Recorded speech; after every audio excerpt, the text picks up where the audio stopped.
ভারতবর্ষ থেকে সব দলের এমপিরা যাচ্ছে 32টা দেশে অপারেশন সিন্দুরের কথা বলতে।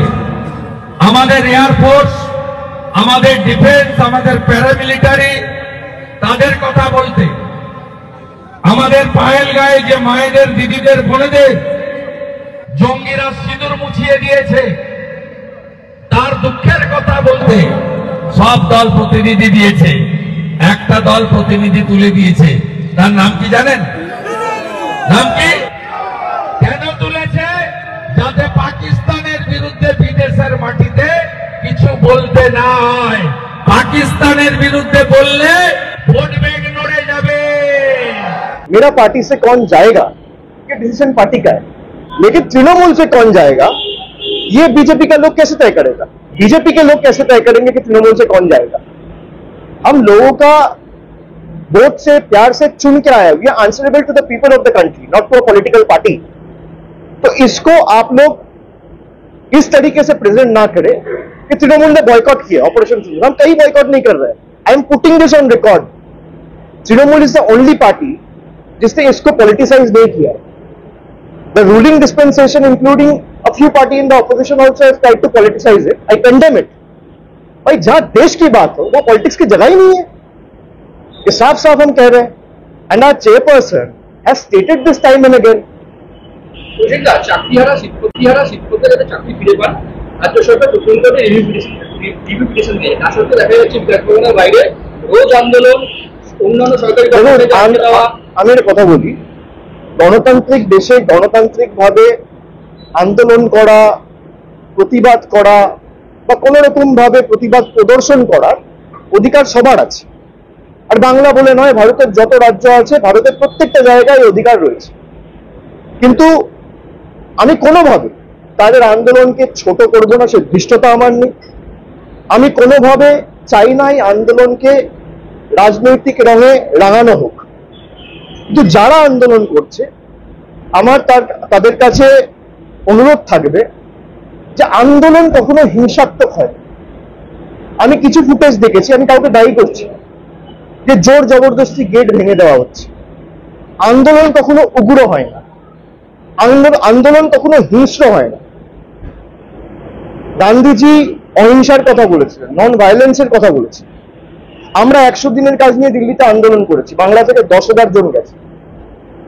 আমাদের উপর কিভাবে, এমনকি সাধারণ মানুষ ছেড়ে দিন, মানে যারা নির্বাচিত প্রতিনিধি, এমনকি মহিলা প্রতিনিধিদের, জনজাতি মূলবাসী প্রতিনিধিদের চুলের মুঠি ধরে বার করেছে। আমরা অহিংসার পথ অবলম্বন করে আন্দোলন করেছি। আমরা পরের দিন এসে রাজভবনের বাইরে ধর্ণা দিয়েছি।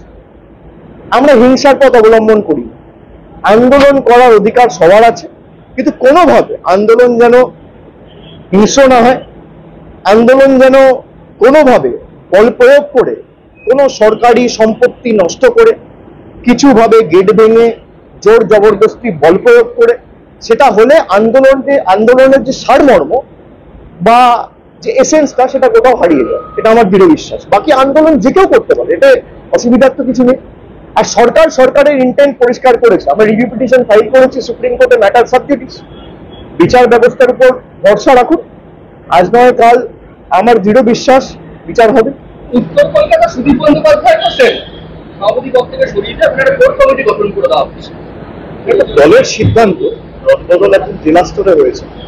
পরবর্তীকালে এগুলো ব্লক স্তর থেকে শুরু করে টাউন স্তরে আমরা পর্যালোচনা করে, দলের মধ্যে আলোচনা করে, সবার সাথে কথা বলে, জেলা স্তর থেকে শুরু করে ব্লক স্তর সবার সাজেশন নিয়ে এগুলো পরবর্তীকালে আমরা করব।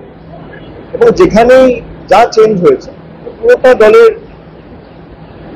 আমাদের নেত্রীর অনুমোদনে এটা করা হয়েছে। আপনারা সকলে জানেন, এটা প্রকাশিত হয়েছে গত পরশুদিন। এবং কোথায় কি থাকবে কি না থাকবে, পারফরমেন্সের বেসিসে বিগত দিনে কিভাবে তারা কাজ করেছে, অনেক জায়গায় অনেকে এমপি হয়ে গেছে, তাদেরকে জেলা স্তর থেকে সরিয়ে এসে রাজ্যে নিয়ে আসা হয়েছে। তারা রাজ্য স্তরে কেউ সাধারণ সম্পাদক হয়েছেন, কেউ সহসভাপতি হয়েছেন, কেউ সম্পাদক হয়েছেন। যারা এতদিন জেলা স্তরে কাজ করেছিলেন তারা রাজ্য স্তরে কাজ করবে। সুতরাং সবার রোল অনেক জায়গায় চেঞ্জ হয়েছে, অনেককে জেলা স্তরে নতুন ভাবে সুযোগ করে দেওয়া হয়েছে। যারা হয়তো খুব ভালো প্রচেষ্টা করেছে, কিন্তু আশানুরূপ বা প্রত্যাশিত হয়তো আমরা ফল করতে পারিনি, কিন্তু পরিশ্রমের কোনো কমি রাখেনি। তাদেরকেও আমরা পুরস্কৃত করেছি অনেক জায়গায়। দল যারাই পরিশ্রম করেছে, যারা দলের জন্য প্রাণপাত করে নির্বাচন থেকে শুরু করে সারা বছর মানুষের কাছে সরকারের ইতিবাচক জনসেবামূলক কাজ কর্মসূচি নিয়ে মানুষের দুয়ারে পৌঁছেছে, তাদের সকলকে যথাযথভাবে দল পুরস্কৃত করার চেষ্টা করেছে। এবং আমাদের সকলের লক্ষ্য ছিল যে সবাই মিলে ঐক্যবদ্ধ হয়ে যাতে কাজ করে। আপনি উত্তর কলকাতার ক্ষেত্রে বা বীরভূমের ক্ষেত্রে যেটা বলছেন, সেখানেও নেতাজি ইন্ডোরে মমতা বন্দ্যোপাধ্যায় নিজে বলেছেন যে কোর কমিটিতে যারা ছিলেন সেখানে অনুব্রত মণ্ডলও থাকবে। গতকাল কোর কমিটির মিটিংও হয়েছে বীরভূমে, আপনারা দেখেছেন।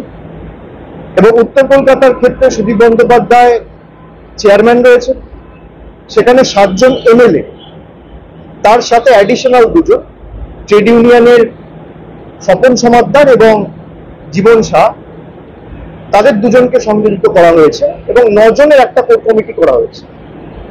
9 জনের কোর কমিটি করে সুদীপ বন্দ্যোপাধ্যায়কে চেয়ারম্যানের দায়িত্বে রাখা হয়েছে। তারা সবাই মিলে যৌথভাবে কথা বলে, প্রত্যেকটা এমএলএ রিপ্রেজেন্টেশন যদি থাকে তাহলে সবাই মিলে টিম ওয়ার্ক করে কাজ করবে।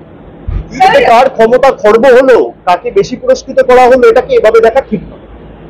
বীরভূমের ক্ষেত্রে দেখা গেল কোর কমিটি ইতিমধ্যে বৈঠক করেছে, কিন্তু উত্তর কলকাতায় এখানে একটা আরে হবে, 2 দিন আগে 48 ঘন্টা হয়নি। আসলে আপনাদের এক্সপেকটেশনটা তৃণমূলের কাছ থেকে এত হাই হয়ে গেছে যে একটা কমিটি রিলিজ করার পর আপনারা যান 24 ঘন্টার মধ্যে একটা বৈঠক হবে। এবার কেউ কোন প্রান্তে রয়েছে, কেউ রয়েছে কলকাতায়, কেউ রয়েছে কোনো জেলায়, কেউ গেছে কোনো তীর্থস্থান ভ্রমণে, সবাইকে তো এক ছাদের তলায় আসতে 2 দিন টাইম লাগে। তো নিশ্চিতভাবে বীরভূমে যেমন গতকাল হয়েছে, অপেক্ষা করুন, নিশ্চিতভাবে উত্তর কলকাতাতেও হবে। ঠিক আছে, থ্যাংক ইউ।